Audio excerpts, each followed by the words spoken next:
Thank you, Deputy Speaker. I rise to support the motion moved by the member for Casey to condemn this government's reckless and out-of-control spending. This government's economic philosophy more closely resembles that of a gambler on a losing streak than a prudent steward of our nation's finances.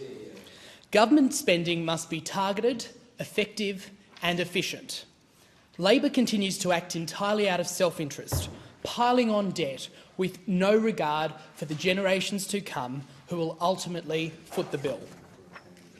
Under Labor, spending has blown from 24% to 27% of GDP, the highest level outside a recession in nearly 40 years.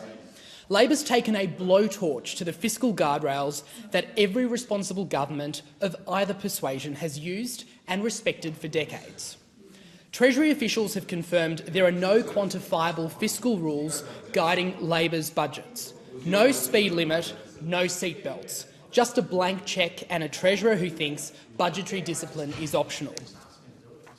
Since coming to office, Labor's added $100 billion to the national debt, on track to breach $1 trillion this financial year and $1.2 trillion by the time of the next election. And every minute, $50,000 of taxpayers' money is burned just on interest. That's $72 million every single day that isn't being spent on essential services. Labor's spending binge has worked against the RBA, kept inflation sticky and rendered rate cuts impossible. Markets now fear it may be one and done on cuts, with rates remaining elevated for longer.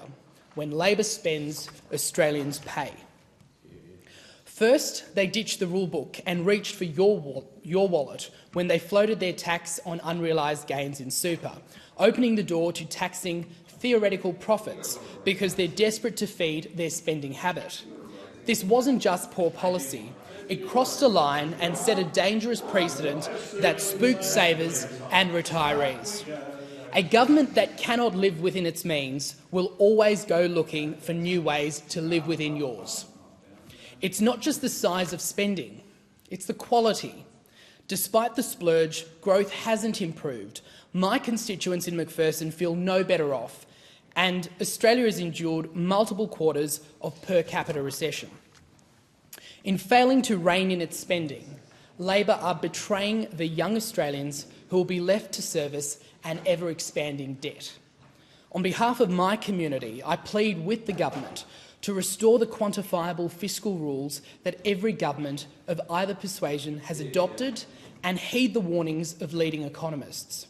Their track record should be an indication that clear rules and real restraint are critical now more than ever. Stop the waste, curb the debt and ease cost of living pressures. But fiscal rules are only half the job. We must start growing the economic pie and Australians' slice. That means a pro-productivity agenda, cutting red tape that's smothering builders, innovators and exporters, restoring ambition to business and delivering permanent income tax relief so that work is rewarded. In short, get government out of the way so Australians can get ahead. That is the Coalition's instinct and record. Australians know the difference between a government that manages and a government that spends. They also know there is nothing compassionate about policies that keep rates higher for longer, hollow out savings and leave the bill for the next generation. Madam Deputy Speaker, I support this motion because when Labor spends, you pay.